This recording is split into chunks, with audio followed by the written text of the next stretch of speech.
to confirm that the power of love, the power of faith, is the most beautiful and most powerful power in the universe. And the more we enter into the goodness of the universe, the less we think about the other things, and the more beautiful life becomes.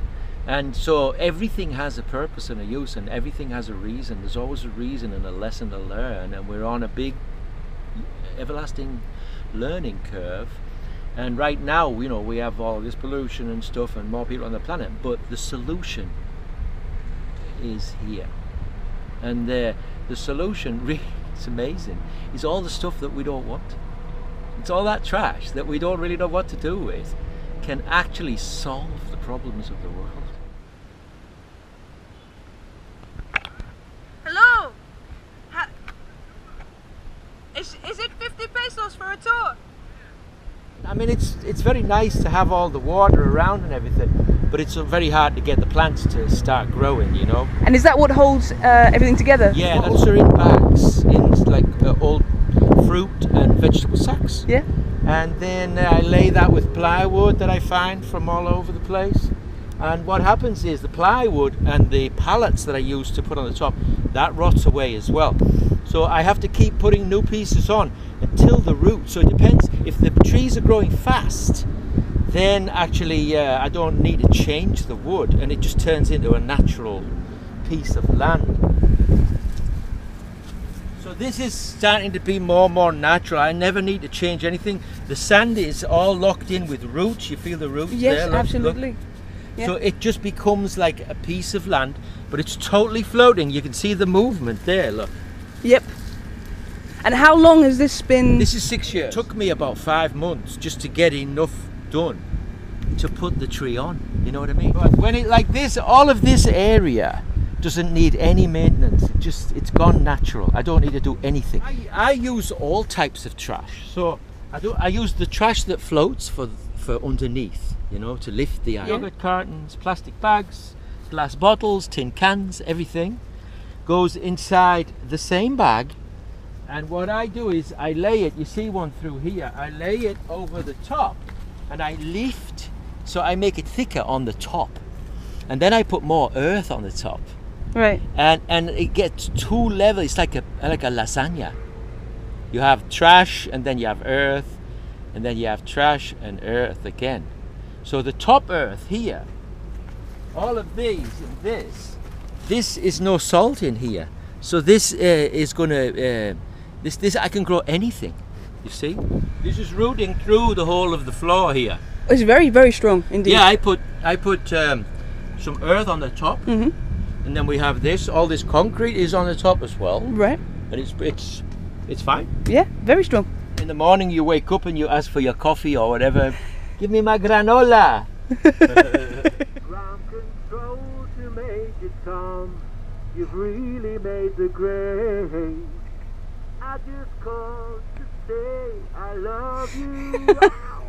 Enter strangers, leave as friends. Aww. Yeah, little kitchen here, fridge and everything from the solar panels.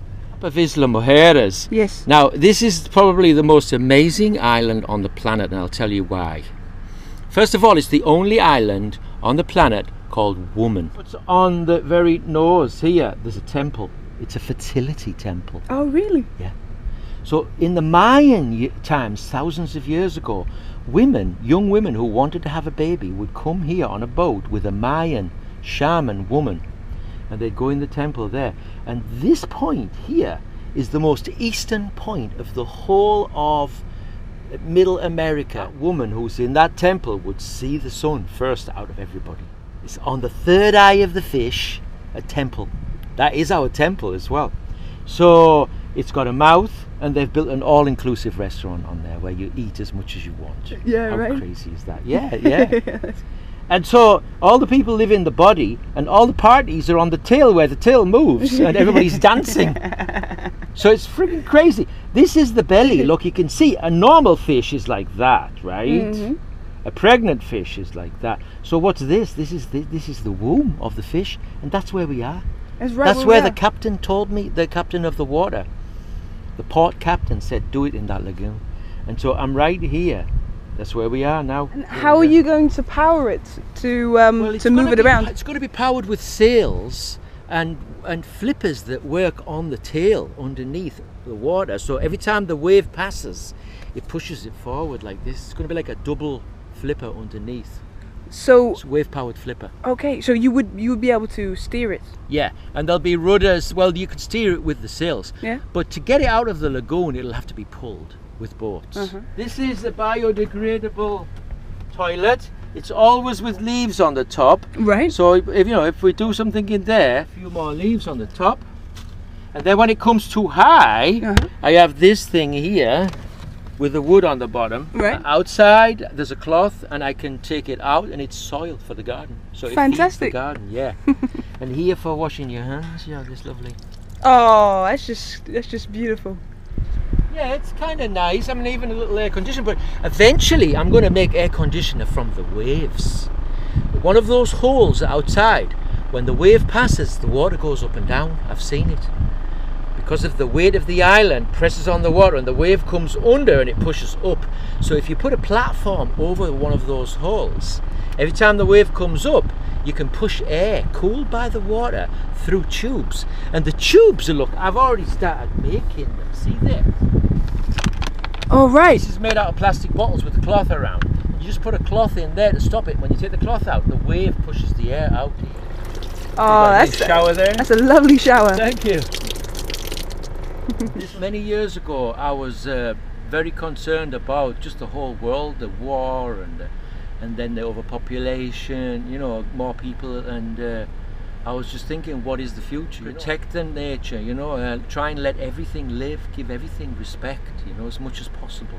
You can make an electric charge out of trash, do you know that? This is very good to put in the documentary. But what you do is take aluminium cans, any type, and you just punch a hole in the bottom and put a copper pipe through it and squash it onto the copper pipe. So you're now making like a chain on a copper pipe, on a copper wire. You have these cans squashed on it, right? You drop that in salt water right off the island here, and then you have any copper, any type of copper, the same thing, just you can have just a thick copper wire in the water and just join the two together, and you get a voltage from that, a direct current. It's like a 1 volt or something like that. But if you have 12 of those, you can just put them straight in and power things from 12 volt direct current. Or you could store it in a battery, and then you can use an inverter and take it up to 220 volts or 120 volts. So when you have a floating island, you create your own microclimate. Yes. I've noticed that on this island as well, but it needs to be further away from the land and bigger. And what happens is, over a piece of land, the air is warmer. Over the ocean, it's cooler because the sunlight goes into the water and some of it reflects away. But when it's got nature over an island, the sun is trapped and the photons are all, and the leaves are asking for the sun. Give me sun, and the sun goes in the leaf and the air gets warm and the air is trapped around, and so it doesn't move, the wind doesn't move as much. So what happens is the air gets warmer and it lifts up and it expands and it goes higher. But it goes higher because of the spin of the planet. It goes like a spiral up. So if you have an island big enough, floating on the ocean, and you get the sunlight, and you put in the middle of the island a big satellite dish with mirrors in it. Yes. You can focus the sun to make a hot spot in the middle of the island and create your own tornado. Then you could create your own cloud over the island if you wanted to. You can work with that. But you can definitely create your own tornado, and it'll stay in the middle because the air will come around like this and go in the middle and then suck up on the hot spot. And you could even fly the island like that. Yeah, because it's like a big frisbee. You have to be careful. I mean, you want to be able to get down again, maybe, But if you have the sails that you're using to move your island, and you just put it over the mirrors on the satellite dish, you break up the hot spot. It's like the center of a hurricane is broken. then the wind slows down. So you can slow it down, you can speed it up, so you can go up and down. Oh, You could have that's fantastic. islands all over the planet in different levels, like this flying, with plants on them and everything. It's all possible. How would this island deal with a hurricane? Well, I've been through one on this one. Actually, that's how I lost my last island to a hurricane. Hurricane, yeah, that's the worst thing, of course. But, well, not necessarily. I mean, a tsunami, a meteorite comes straight on you, the whole planet explodes. Authorities come, or someone drops a bomb on you, they come and kill you and take your island off you. It would need to be bigger, and the roots have to be going in, and I want to get a point on it, so it's going to be in the shape of a fish. Right. And it will always face the waves, so the waves separate. So a lot like a boat as well? Yeah, like a Right. boat. So let's say you're not moving, and you just got an anchor. You have an anchor so that you always spin. So you spin towards, the tail is back here, Right. and the front is there, and the anchors are here. So if the wind comes this way, the whole thing goes like that. And there, the front is going to have a lot of rocks on, Uh-huh. So it smashes, the wave can smash over a bit, but it rises up on the wave. Yeah. So it's actually a flexible thing. Like if it breaks apart, they're still floating, both. You can pull it back together again and tie it up, and then it joins again. It's self-repairing. What about the bottles breaking up? Like, you notice that when plastic is floating very around... good point. When it's in darkness, it's okay. It's the UV rays that breaks the plastic. When it's underneath, and especially with roots around it, each bottle is separated by a root. So the bottles don't even touch each other. There's no friction even. So they're totally preserved.